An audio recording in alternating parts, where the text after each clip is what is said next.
नमस्कार। हिंदी की पाठशाला यूट्यूब चैनल में आप सबों का स्वागत है। अब हम लोग भक्ति काल के कृष्ण भक्त कवि रसखान का यह छंद पढ़ेंगे। अतिलोक की लाज समूह में छोरी के राखी थकी वह संकट सो, पल में कुलकानी की मेड़ नखी नहीं रोकी रुकी पलक के पटसू। रसखानी सुकेतो उचाटी रही उचटी न संकोच की औचटसों, अलिकोटि कियो हटकी न रही अटकी आँखियां लटकी लटसों। तो और संदर्भ इसका कि यह रसखान की रचना सुजान रसखान से यह पद उद्धृत है। और सुजान रसखान कहाँ संकलित है? तो रसख विद्यानिवास मिश्र रचित, संपादित और संकलित रसखान रचनावली में। और दूसरे रसखान एक ग्रंथावली भी है, तो रसखान ग्रंथावली से। अब इसका प्रसंग क्या है? तो इसका प्रसंग ये है कि एक गोपी कृष्ण को देखती है, बाल कृष्ण को, और उनके लट पर, यानी कि जो बाल जो है घुंघराला बाल जो है लटक रहा है, उस पर वह लट्टू हो जाती है। और इसी स्थिति का वह वर्णन अपनी सखी से कर रही है कि कृष्ण के उस रूप को देख करके मैं ऐसी लट्टू हुई कि सारे लोग लाज संकोच और कुल मर्यादा को मैं भूल गई। तो अब इसका शब्दार्थ देख लें।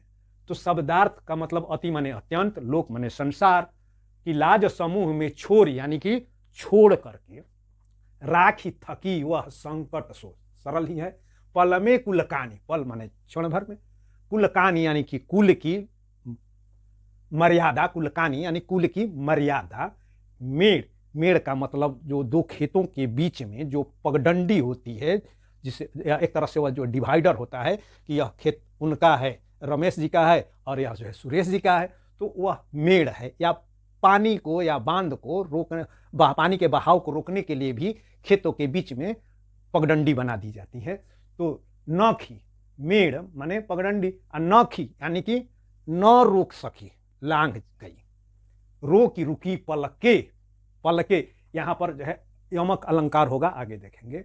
पल माने पल भर के लिए, आ पलके यानी कि पलक, आंखें, आ पट, पट का मतलब होता है वस्त्र या घूंघट, तो पलके पटसो, पलके एक अर्थ हो गया पलके, आंखों की पलके, या पल क्षण भर के लिए, जितना देर में पलक लपकते हैं वह जो है पल कहलाता है। पटसो रसखानी सुकेतो, यानी कि कितना भी प्रयास किए, सुकेतो उचाटी रही, उचाट यानी कि जो है उचाटी का मतलब जो है व्याकुल हो जाना, उचटी यानी कि हट नहीं रही थी, न संकोच की औचट सो, औचट का मतलब जो है बाधा, ठोकर, रुकावट, यानी कि पलकों या घूंघट का जो ओठ था उससे भी जो है वह रुकी नहीं। अलिकोटि, अली माने सखी, कोटि माने करोड़ों की ओ पर्यत छुपा हुआ है यहाँ पर, हटकी न रही अटकी, अटकी माने अटक गई, अखिया लटकी, लटकी लटसो, यानी कि उनका जो लट लटक रहा था, घुंघराला बाल लटक रहा था, उससे लटक गई, उसमें उसी में अटक गई।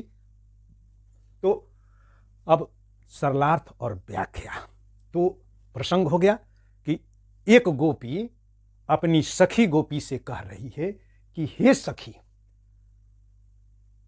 मैं समूह में थी, या कृष्ण समूह में थे, भीड़ में थे, और उस भीड़ में मैंने श्री कृष्ण को देखा, और उनकी लटों को मैं, लटकते हुए लटों को मैं देखी, और उन लटों को देख करके मैं उस पर लट्टू हो गई।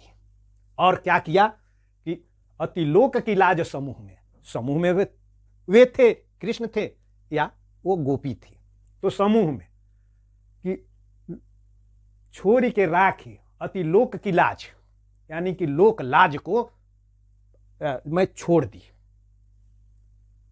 राखी थकी वह संकट सो, और कृष्ण को देखने के बाद मैं संकट में पड़ गई। क्या संकट कि जो है कुल की जो मर्यादा थी, उस मर्यादा की मेड़ को यानी कि पगडंडी को मैं लांघ गई। क्यों? कि कृष्ण के वैसे मन भावन और लुभावन रूप को देख करके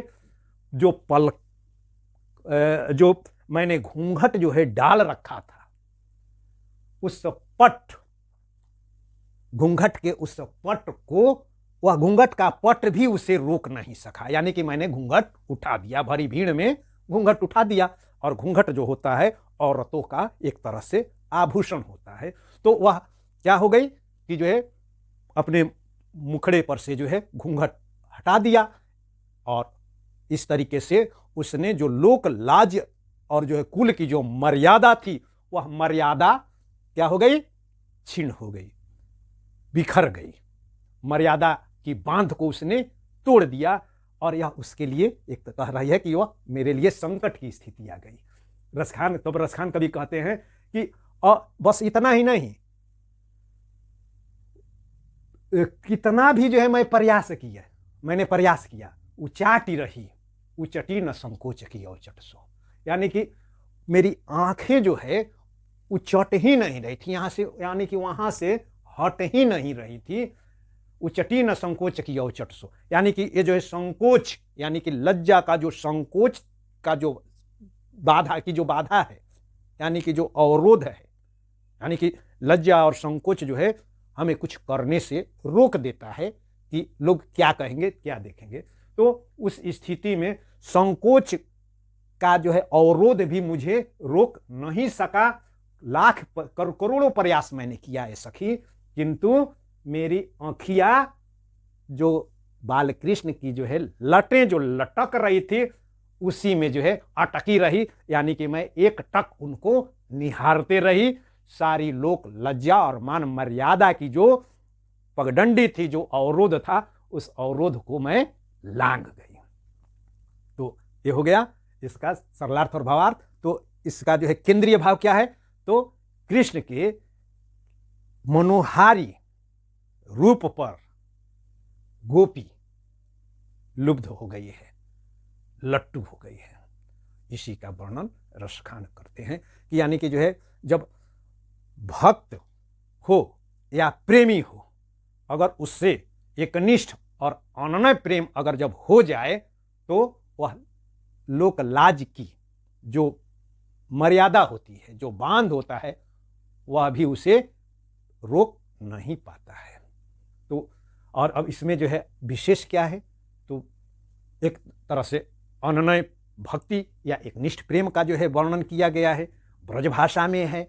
ब्रजभाषा का लालित्य देखते ही बनता है, और उस लालित्य के कारण और इसमें अलंकारों के कारण, शब्द अलंकारों के कारण संगीतात्मकता आ गई है। और जब इसका जो है पाठ जब करते हैं, तो पाठ करने में एक जो है लय बंध जाती है। तो लयबद्ध यह जो है रचना है। और इसमें संकट सो पट ट सो के कारण अंत्यानुप्रास अलंकार है। और ये बताया कि जो है बताया हूं कि वर्णों की जो है लगातार जो है न्यूनतम 2 बार आवृत्ति होती है, तो उसको छेकानुप्रास अलंकार कहते हैं। तो यहां पर देखिए जो है क कुलकानी की के क नखी नहीं, रोकी रोकी, र न क, और उचाटी रही, न उचटी न संकोच की औचट सो। यहाँ पर क अ ल ल, तो क न र अ और ल की 2 बार आवृत्ति और लगातार 2 बार आवृत्ति होने के कारण इसमें छेकानुप्रास अलंकार है। और एक बताया था कि जो है इसमें यमक सभंग, यानी कि पद एक ही है, मगर उसमें इसके अर्थ जो है अगर खंडित करेंगे तो 2 अर्थ हो जाएंगे। पल के, एक तो जो है पल के यानी कि पलक, और दूसरा पल के यानी कि एक पल के लिए भी नहीं, यानी कि जितनी देर में जो है पलक झपकते हैं, तो हो गया ये अलंकार। अब इसे स्कूल स्तर के विद्यार्थियों के लिए तो